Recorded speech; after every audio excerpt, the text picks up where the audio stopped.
Ladies and gentlemen, welcome back to the channel. Thank you for joining me. My name is Brad Hughesby, and today I will be going over some of Notre Dame's very early top 2024 prospects, targets to know. Offensive and defensive side of the ball will be covered today. Not many guys, just a few, not even a dozen, but these will be some names you will hear a lot about over the next couple years. Notre Dame still isn't even done with the 2022 class, so this is a while out, but looking forward, the next big time for this is the offseason.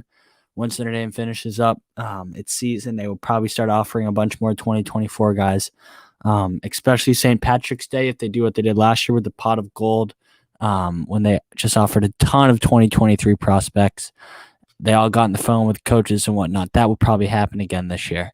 I'm popping on CJ Carr's tape. I left his stuff up there for a little bit long, just so you guys can understand who he is. He is definitely one of the top prospects. I'll start out with him. Notre Dame, to my knowledge, has offered 3 2024 quarterbacks. Julian Sayin from California, who reminds a lot of people of Tyler Buchner, including myself. Adrian Post from Opelika, Florida, down in the Miami area, Fort Lauderdale, and then CJ Carr. CJ Carr and Julian Sayin are looking like the two more realistic options.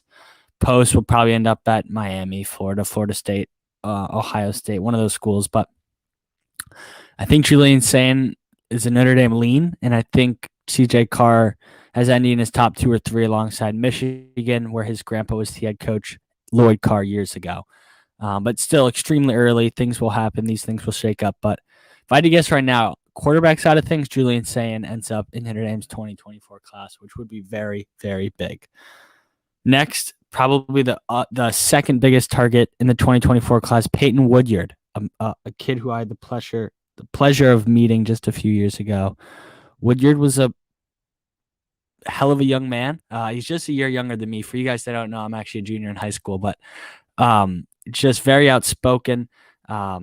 Was a really, really good interview. If you want to watch that, it's one of my more highly watched videos. It will probably pop up in the description of this, or I'll link it.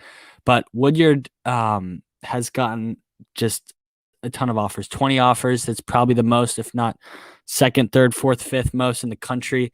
20 offers as a sophomore is incredible. Alabama, Michigan, Penn State, Georgia, USC, Louisville are a few of those offers, but I think right now ND leads, and by a pretty substantial margin. I really think he's going to end up at Notre Dame. Really, really likes the academics that Notre Dame presents more than other schools.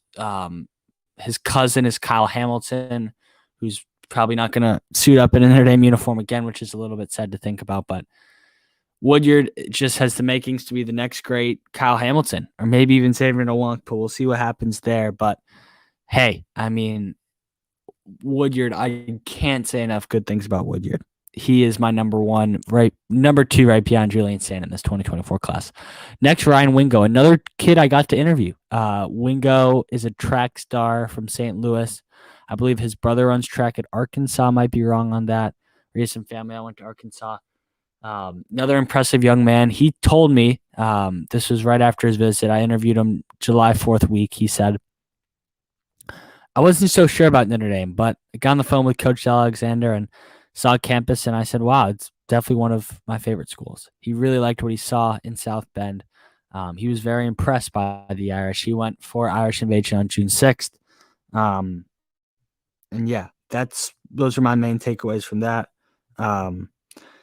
Next up, Eli Bowen, corner from Denton Geyer High School. This is a hot spot for ND. Notre Dame has offered 3 2023 kids and Eli Bowen. So 4 of these kids in Texas all have offers from the Irish.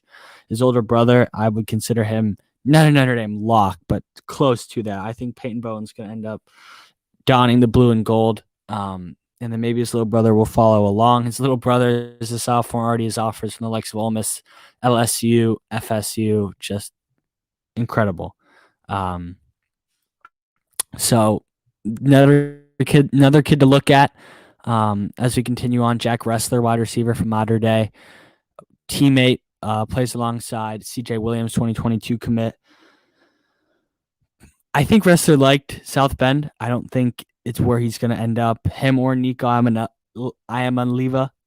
But Wrestler's impressive. He's a really good slot guy. Has great speed and elusiveness for just a sophomore. Um, I don't know, but visited South Bend, enjoyed his time. Next, this is a kid who is currently not offered by Notre Dame, a kid who I really, really hope ND offers, and that is Emmett Mosley. Family has some ND connections. Parents both went there, I believe.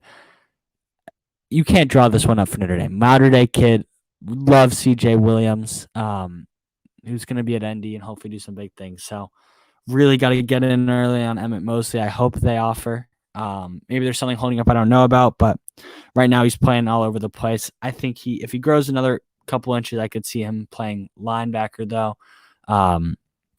Maybe safety at the next level. And then I mean that's those.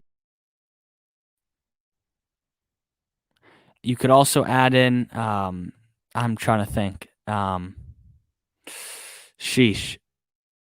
Caleb Beasley, not sure how much interest he has in the Fighting Irish though. Beasley is a newly offered kid, was offered when he visited for the Navy game, so that one's really early. Guys, I made this video, but it's just so early. Nigel Smith, here we go. Kid who visited for the USC game. I believe he's going to be in Columbus this weekend. He's from Texas. Notre Dame was his first offer. Very, very strong physical defensive lineman. He's another kid to look at. And then, okay, I remember the main name I wanted to touch on this video. Sorry, it took me so long to get to him. Anthony Speck, a linebacker, teammate of Donovan Heinisch at Central Catholic in Pittsburgh.